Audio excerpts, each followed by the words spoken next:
All right, guys. Our next guest must be in a pretty good mood because he's nearing the end of his quarantine and he's just days away from freedom. It's a pleasure to welcome back former UFC champion, friend of the show, Rober Whittaker. After another impressive win at UFC 254, Rob, we're so close to freedom. How does it feel? Mate, it is very good. This quarantine time period has been rough. So I'm very, very excited. I get out today. Not in a couple of days, I get out today. So I'm very, very excited. Look at that, and a cheeky submission radio interview as you're on the way out. Why rough, man? Why this one rough? I think the first one you loved. Why rough? I think just because of how close they were, the proximity of like the two. So like all in all, like the trips overseas and in the quarantine has been like in total like a month away from my family. So yeah, add that on to the last one. That's like 2 months away from the last 6, and that's just rough. I miss my family. Of course, man. I was going to ask you though, like, what did you do to try and improve the situation? I know you're a big gamer, but surely last time you ate maybe too many Doritos and you said you were a little bit over them. Was there a new sort of treat and a new activity this time around to spice things up? New treat. Well, the first week was Krispy Kremes, so I hammered those. That was a new one. Then I made myself sick, and then the second week was, I think, pork belly. There's this place called Mr. Crackles in the city. Yeah, everybody got food poisoning. Oh mate, I just kept hammering it. It's too much.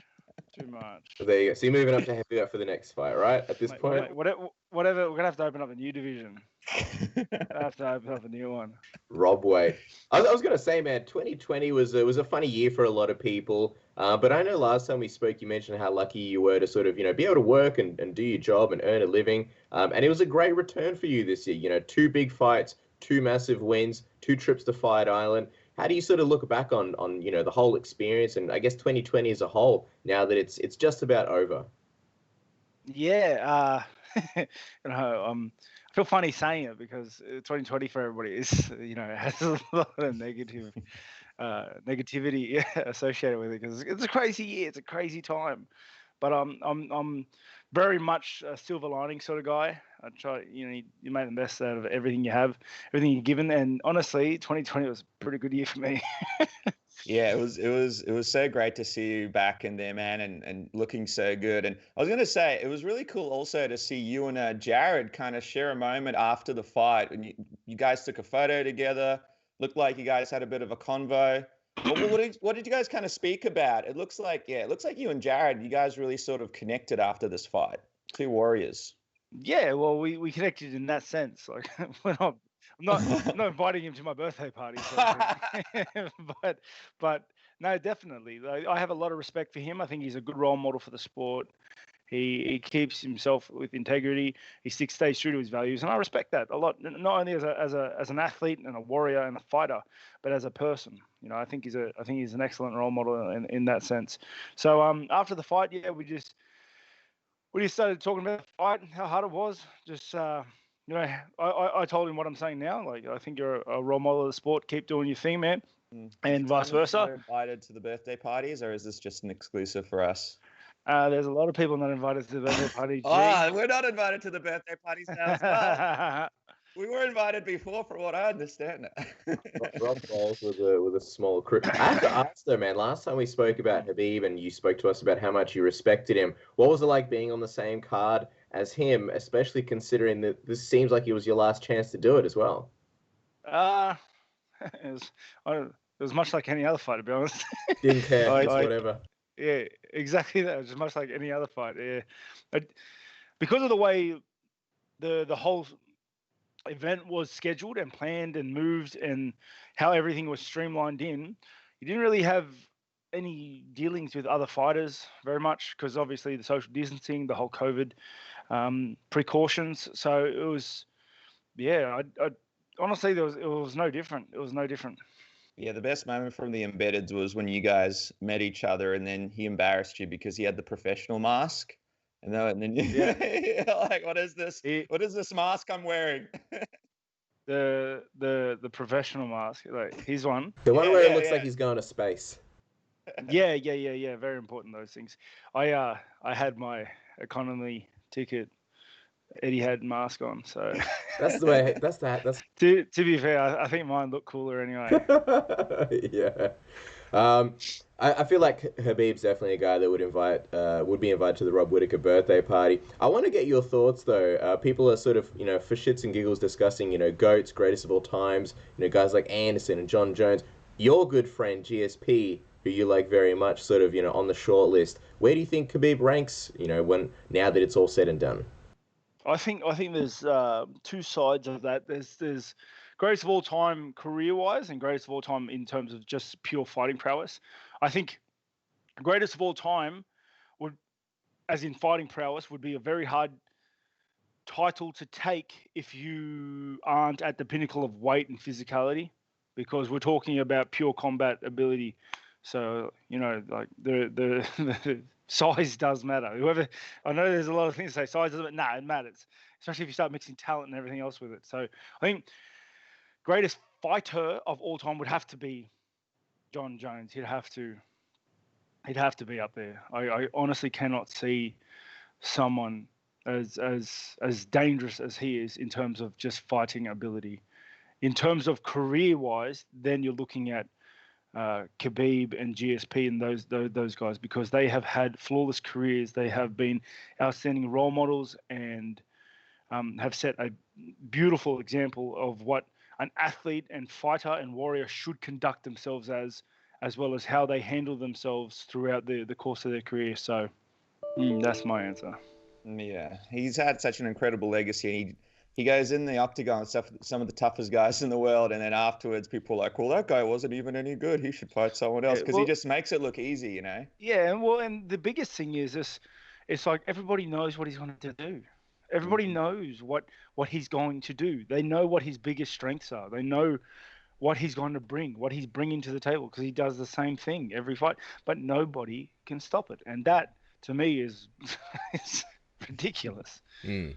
Yeah, it's absolutely incredible. I think that's one of the reasons why everybody wanted him to come back and go 30-0. You wouldn't be a fan of this GSP fight if you ever came back though, right? Two of your faves. Oh well, the problem with that is that one of the two greatest, I think, most iconic role models of the sport is going to get that legacy tarnished a little bit, and I don't think it's needed. Neither guy needs the money. Maybe they can fight, quietly behind closed doors. At your birthday party. At my birthday party, I'll invite those two guys. Jeez, I'll tell you what, that birthday party just keeps getting better and better. I keep feeling worse and worse than we're not invited. I'm going to be honest. Khabib wouldn't like my birthday party very much at all. You wouldn't? Why is that? Nah. Why don't you? There's bow and arrow shooting from what we see on your Instagram. What else would there be? There's no bow and arrow shooting. Can't mix beers and bow and arrow shooting, mate. The kids run, and then there's a competition. Too many shoeies. Khabib wouldn't be a fan. Tai Tuivasa, though, he'd be good to invite to a birthday party. See, I feel like that. Yeah, but he's like the opposite side of the spectrum. He's too much. It'll turn into his birthday party. All these guys just come out of nowhere with DrinkWest beers. How did you guys get here? Let's just quickly talk about what's next, though, Rob, because we know that obviously busy end of the year for you. Congratulations, you're about to have a new child, and also Christmas is around the corner, which is really, really exciting. For some reason, Dana White just can't stop twisting sometimes what you say. We've seen it before, and we saw it again, where he kind of mistook what you said as you not wanting to fight Israel next. I'm just wondering, when did you find out about him sort of thinking that, and what was your first sort of thought when you saw him say, Rob's not that keen on this fight, so we're going with this Jan Blachowicz fight instead? So I found out just through my friends, and actually through my dad. He said Dana White saying X, Y, and Z, and then obviously I started doing some media after the fact, and they're all asking questions about it, and then I had to look into it. Yeah, it was strange. It was very confusing. I don't think I led the conversation in that direction at all. My biggest thing was just getting the objective of getting my priorities out there of like Christmas and the birth of my child takes precedence over everything, and just trying to get my timeline out there. So yeah, it was confusing, but it is what it is. I've mentioned before that I guess we'll see how the chips fall, and I'll fight Izzy one way or another, middleweight, light heavyweight, whatever. Yeah, I was gonna say it's odd to see when a fighter is happy to take a fight or happy to do a certain thing, and then Dana comes out and says, oh, they didn't take the call, they didn't want to fight, or spins a certain narrative. And I guess what's more odd is that with you, Dana's always been super praiseworthy. I think because of you as a champion, I think also because of Australia as a market. So it just seemed a little bit baffling to go with this take. Why do you think he went with the whole Rob doesn't want to fight narrative, this time? It's hard to say. That's why I guess the biggest thing that comes to mind when I'm thinking about the whole thing is confusion.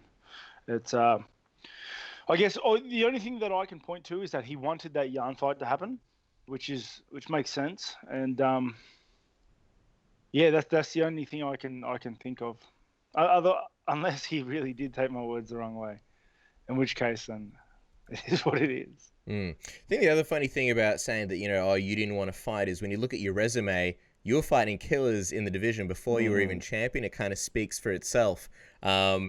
If we were a fly on the wall, how would you sort of describe yourself as a, negotiator or a guy when it comes to, accepting fights?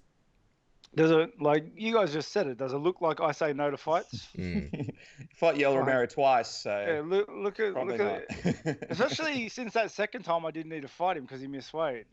It's one of those things that like I've never said anything. I've never said no to a fight. You can look at my lineup. Like I've never said no to a fight. Look at the last two fights I've had.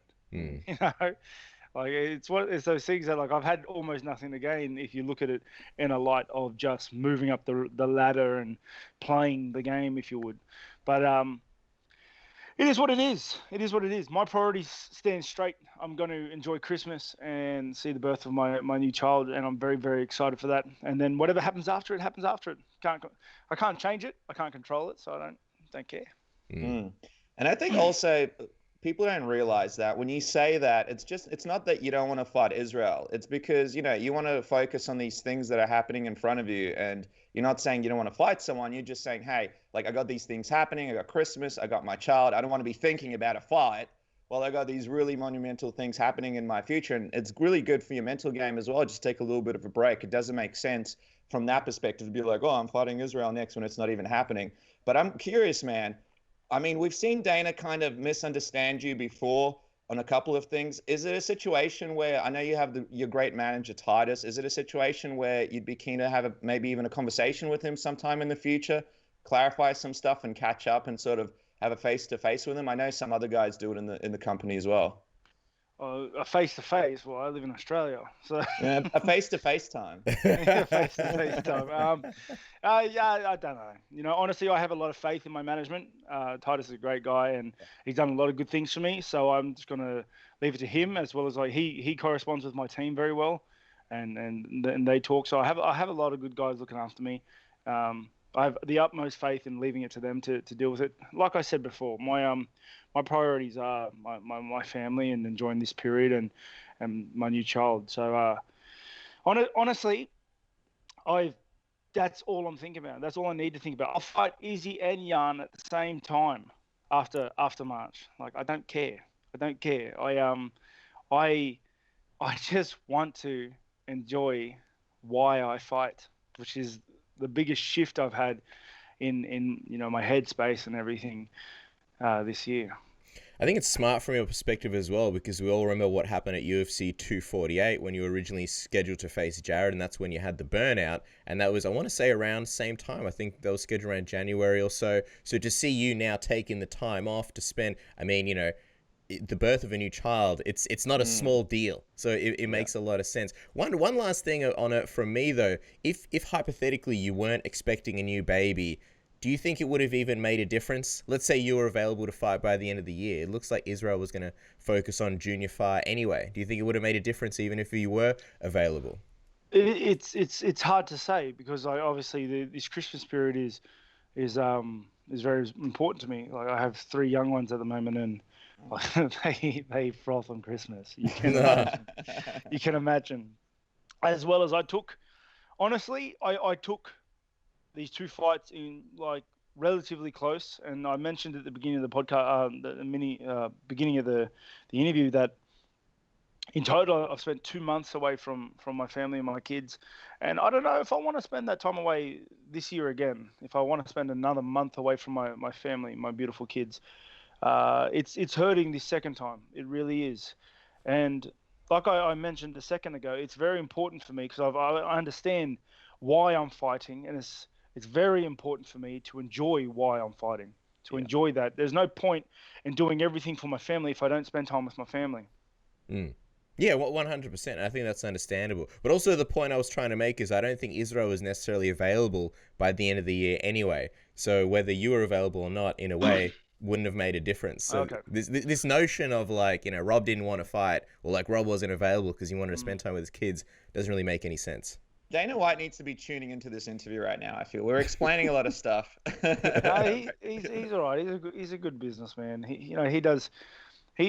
He's leading the company and wherever the money is, and that's what you expect from him. Hopefully we can work something out next year. Hopefully, man. That's definitely the hope.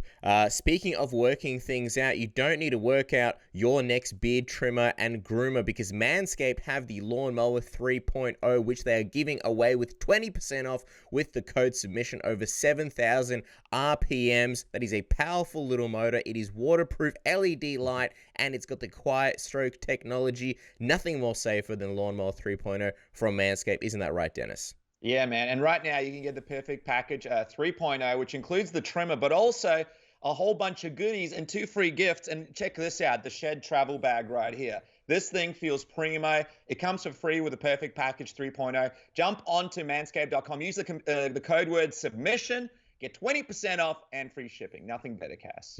Speaking of good things and discounts, PureVPN are giving away a sexy 10% discount with the code submission. I know, obviously, Rob likes to do a lot of gaming. If you're the kind of person who likes to do gaming, or maybe you surf the internet, or maybe you just want to stream certain streaming services from different regions, things like Netflix or Disney Plus or BBC iPlayer, you can do it from all sorts of different regions, and you can do it in a very safe way with PureVPN using the code submission for your 10% discount, and they're already giving away a 62% off discount for Halloween. The Halloween special is still running. Isn't that right, Dennis? That's right, Cass. I mean, listen, save some money and stop the FBI from breaking into your house over this Christmas period. Jump on right now, secure your VPN, and make sure that you're using a product that you can trust that doesn't steal a bunch of things off your computer and doesn't actually do the job.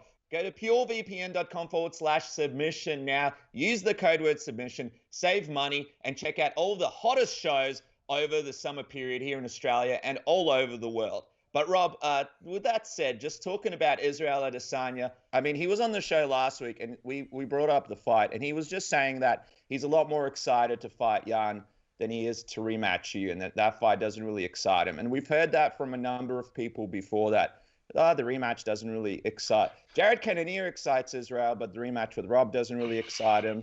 How do you feel when he kind of says, "Oh, that can happen later"? That doesn't really excite me. I'll do this for now. Of course, it doesn't freaking excite him. He beat me. It's one of those things. I guess the ball's in his court. He's the champ. He beat me last time, so I'm hustling for a rematch like a salty kid. But like I don't mind. Like, it is what it is. Shouldn't have lost the first time, but I'm excited for. I'm not excited because fighting's never really fun. It's kind of stressful, but I look forward to that rematch because I want to, as a fighter, as an athlete, I want to try and get that back. I have that thing, that chip here that wants to run that back. But he's looking really good, man. He's looking really, really good. I think that'll be a ridiculously hard fight. Let's see. Do you think that he beats Jan?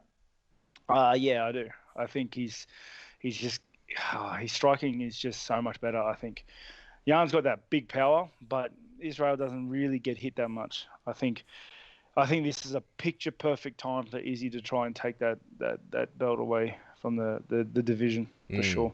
Wouldn't that be something? You mentioned how obviously it'd be a hard fight, with Israel, and you're kind of, you're clamoring for it in a way. But what do you think your path would look like to getting that Israel rematch at some point down the line? Well, I've already earned the right for it, the right to it. I've already earned that right to fight for a title. That's what that fight with Jared was.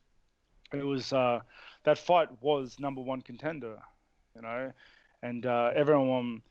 I know what's funny is like everyone was telling Jared like, you win this fight, you get a chance shot at the title. It's like no one was saying that to me, but they were saying Jared, like this is what this fight is, and that's the right I earned. I earned a shot at a title, so that's where I'm at.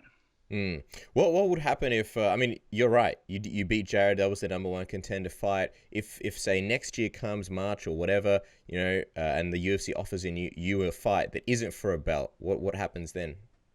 Yeah, I have to wait and see. I'll be very upset.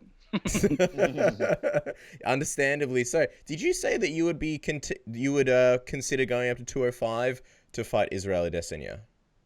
Yeah, if he wins, I'll go up there and fight him. I don't care. It's interesting that you mentioned that, because I remember a long time ago when you were on the show, I think you were the champ at the time, you mentioned that, hey, like I'll move up to 205 and I'll fight John Jones down the line. And now you mention it with Israel. With this 205 thing, would it just be like a one and done type thing? Or if he did move up to 205, I guess, and you're fighting Israel, who's the champ, and you win that, all of a sudden you're the 205 champ. So would that be a situation where you actually stay up at 205 for quite some time? It's hard to say. It depends how I go up there and how I move and how I feel and how my size and height affect my ability to do what I do in the middleweight division.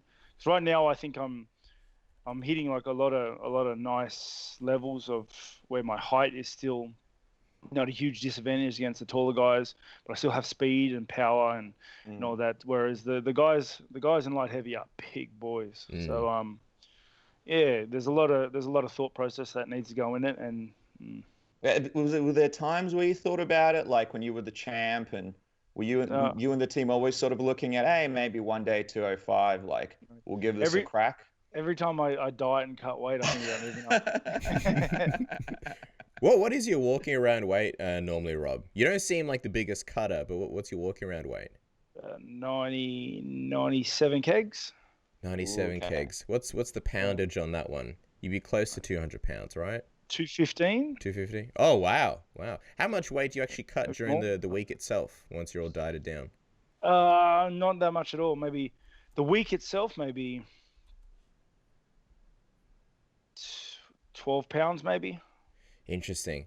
I guess it's like if you were to go up to 205, it's like a GSP situation where GSP was never a big cutter. I am curious though, how different of a fight do you think that would be between you and Israel if it were at 205? We just spoke to Mike Winklejohn, who's talking about John Jones moving up to heavyweight and how, once you move up, you can't come back, and it changes things. How different of a fight do you think that would look at a different weight class? It's hard to say because it couldn't be the same fight. It's too hard to say because I don't know how I'm going to move with the heavier weight set. Because generally, I like training lighter. I like fighting lighter. I move faster. My cardio is better.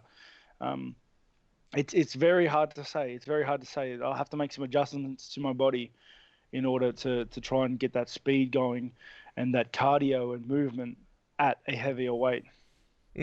Well, yeah, I was going to say, I think that's something that's sometimes understated. Like we saw Luke Rockhold move up from middleweight to light heavyweight, and it just seemed like his entire game was very different. His style was very different. Luke Thomas did a much better job of breaking it down than we did. And obviously you came up from welterweight to middleweight. How much of a difference does it make for your actual style and the way you fight when you actually change the weight class? Different weight on your body, things like being flat-footed as opposed to being able to be light on your feet. How much does that change?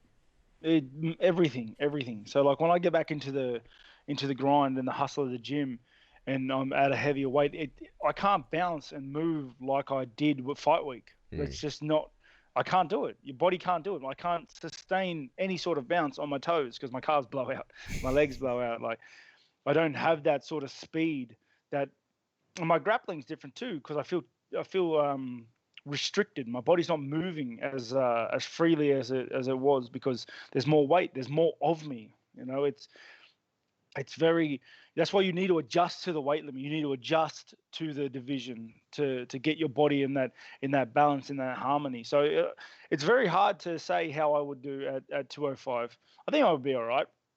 You know, I could always just do what I do now and just go in a bit lighter. But who knows? Who knows?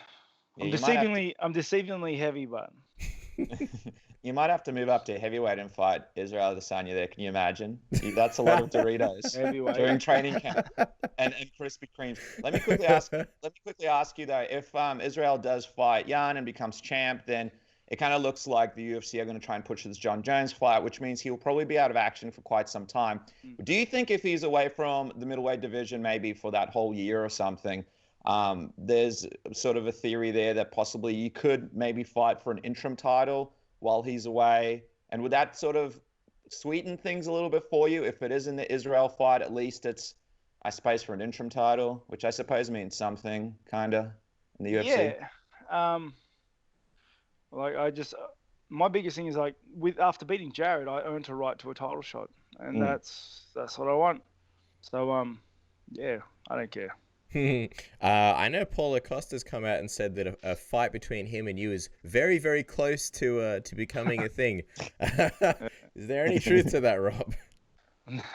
What do you think? I feel like I know the answer, but I just want to hear it from you, just confirmed.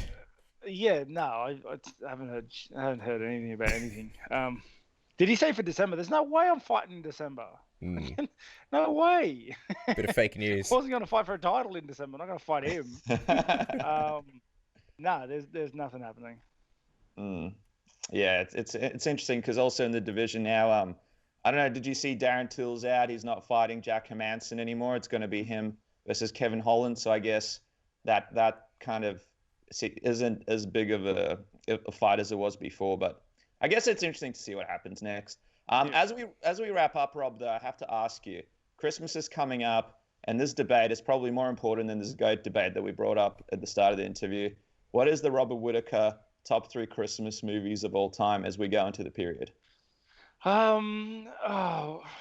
What's it called? Because I'm not a big movie buff, but there is one we watch every year without fail. What's it called? Give us the plot. I think we can maybe guess it. Something vacation, and there's like the Christmas Vacation or something. National Lampoons. That's it. We watch that one every like almost every Christmas. We watch that a lot. What do you like about it? Why is it every year for you guys? It's not me per se. It's more my family. Like Sophia, whatever. I don't know what it is, but it ticks one of Sophia's humor boxes, and she just finds it so funny. It is funny though. It's pretty good. Is Die Hard? Do you reckon Die Hard's a Christmas movie, or do you reckon Die Hard's a Christmas movie, or where do you sit on that debate? Yeah, it's a Christmas movie. Why not? Rob, I want to go home now. Leave me alone. Is should be Prime Minister. I feel like everything would be so much simpler. Yeah, why not? Let's do it. By the way, you've got the new edition coming in December. How big is your family now, or how big will it be with the new baby on the way? Yeah, so I got 4 kids. There's more people in my household, obviously, but I have 4. That'll make 4 kids of my own. Who's in your household? I got my 2 brothers, my sister, my mother-in-law, and then me, my wife, and my 3 kids at the moment. And then 4. Holy crap! What a household. I am curious though. By the way, is it a boy or a girl that you're expecting? It's a boy. Are you happy about that? Jace, very, very. I would have been happy with anything. Yeah. I love to see the embeds where your kids are like throwing stuff at your shins. And you're like, shit, that was hard. That was harder than I expected. What is the biggest thing that you've sort of learned about being a father, or the biggest misconception where now you're sort of you know what to expect, whereas when you had your first kid you were like, wow, I didn't expect this? Mate, honestly, nothing. It's hard to say. It's like nothing. You knew it all along. No, I didn't know anything going into it, and I still don't know anything. Like as soon as you think you're starting to get the grips on your kids, they do something that'll just blow your mind. Every day is a learning experience because they're learning and they're changing every single day, and and it is crazy. It is wonderful, and I love the chaos. I love the uncertainty. I love just how out there kids can be, like just the craziest shit they do. And it just, it's the best. It is honestly everything to me.